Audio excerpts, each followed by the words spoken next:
Hello, I'm Matt Galloway, and this is The Current Podcast. For me, my number one priority in life is my freedom. And my mission in life was to allow other people to also become free. We think it's important to have this platform that is neutral to all voices. That's Pavel Durov. He's the founder and CEO of the internationally popular messaging app Telegram, which has nearly 1 billion monthly users. French authorities arrested him Saturday evening after his private jet touched down in Paris. He remains in custody. The French government is accusing him of abetting illicit activity on Telegram, including drug trafficking and the distribution of child pornography. It's an arrest that has both free speech advocates and some governments up in arms. Darren Lucades is a contributor to Wired and a freelance journalist. He's been following Telegram closely the last few years. Hello, Darren. Hi. Hi there. Thanks for speaking with us. For someone who hasn't heard of Telegram, how is it different than other messaging apps like WhatsApp or Signal? So ostensibly, on the surface, it looks a lot like WhatsApp, and certainly in the early days, it sort of acted a bit as a clone to WhatsApp, but it's not really just a messaging app. It's more of a hybrid between a messaging service and a social network. This is largely because of large group chats and a feature called Channels, which is a feature that it's like a one-to-many broadcast feature that can have unlimited numbers of followers. And, various news organizations have Telegram channels as well as individual bloggers, etc. And in that sense, it functions in a similar way to X and Facebook. And the other big difference to Signal and WhatsApp is that despite what is continually reported, it's not an encrypted messaging service, really, in that standard messages that you send to people are not end-to-end encrypted as they are on WhatsApp and Signal. You have to activate a special feature called secret chats, which few users actually do. Tell me about Pavel Durov. He's been called the Russian Mark Zuckerberg. Who is this guy? He's kind of a fascinating and enigmatic character. He's 39. He was born in St. Petersburg. He spent a lot of the last few years in different countries, and he subscribes to various interesting beliefs, such as a Segan diet. He's into the Wim Hof method, and but on the more serious side, he's has always been a free speech absolutist. He's kind of some have described him as an extreme libertarian, although he always says that he's politically neutral and has no political affiliations. How would you describe his reputation? His reputation kind of varies around the world. I would say, I think he's not really well known at all in the US and in a lot of European countries. I think there is the kind of like Pavel Durov fan club, a bit like Elon Musk, who just think he can do no wrong and that he's this incredible hero against authoritarian regimes and efforts to infringe on people's privacy and security. But there are a huge number of critics as well about lack of transparency. He hasn't, before this year, he hadn't appeared in public or given an interview for many years. He doesn't often respond to government requests. For example, when in the past terrorist organizations were using Telegram, it took quite a while for Telegram to respond and do anything, which earned him a lot of criticism. Darren, he hasn't been officially charged yet. That may change soon. What do we know about the evidence against him? Very little, to be honest. The press release that the prosecutor's office put out a couple of days ago is kind of quite confusing.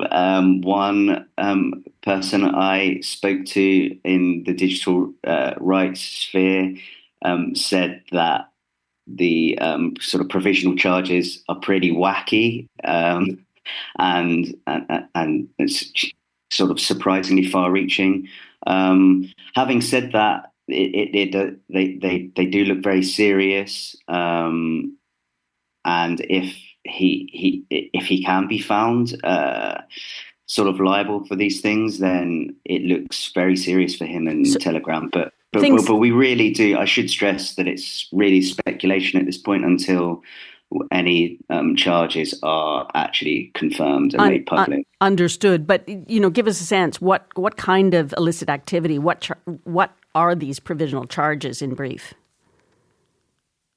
Well, for example, he's accused of being complicit in organized crime, the possessing and distribution of quite shockingly pornographic images of minors.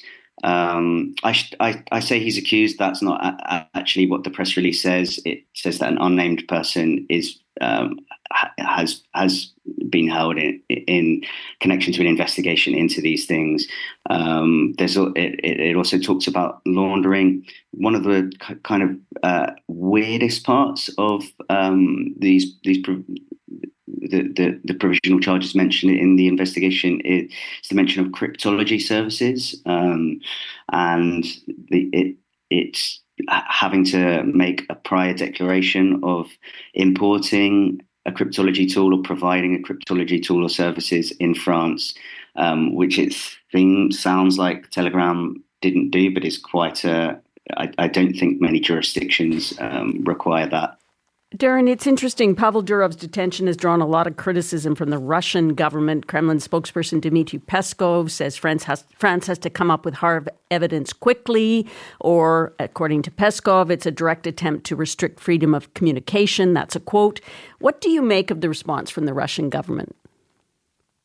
Yeah, good question. I think that it's tricky. The relationship between Telegram and Russia is very complicated because Pavel Durov has kind of dined out on the idea that he is a Russian exile, and that he fled Russia after refusing to sort of cooperate with the authorities. Which the reality, as I've written about in my articles for Wired, is a little bit more complicated. Russia did kind of attempt to block Telegram for 2 years until 2020. So I don't know, the statements from Russian officials and like the embassy in Paris are like kind of surprising in a way, because officially Pavel Durov and Telegram are supposed to be at odds with the Russian government. But yeah, in a way, I don't know how seriously to take their statements. For example, the embassy requesting all of these things from the French authorities, but Pavel Durov is a French citizen since 2021, so it's unclear how much they really need to comply with any of that. There's so much here, a lot of it murky. Just in the minute we have left, we're hearing from Elon Musk and Tucker Carlson. They also say it's an attempt to curb freedom of speech. Why would Telegram be important to those people? It's a thorn.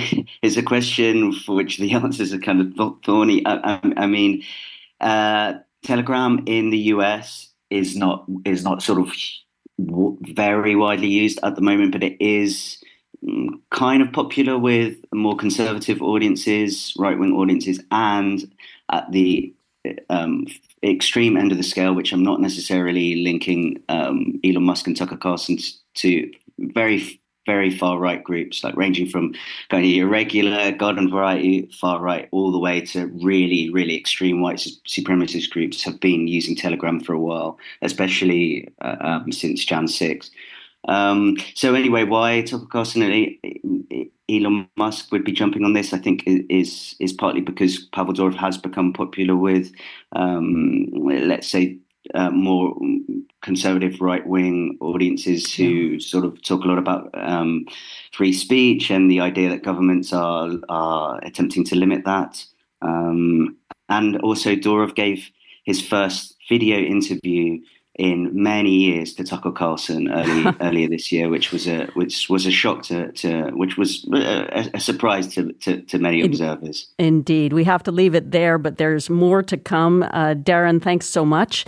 Darren Loukaitis is a contributor to Wired and a freelance journalist. He joined us from Barcelona.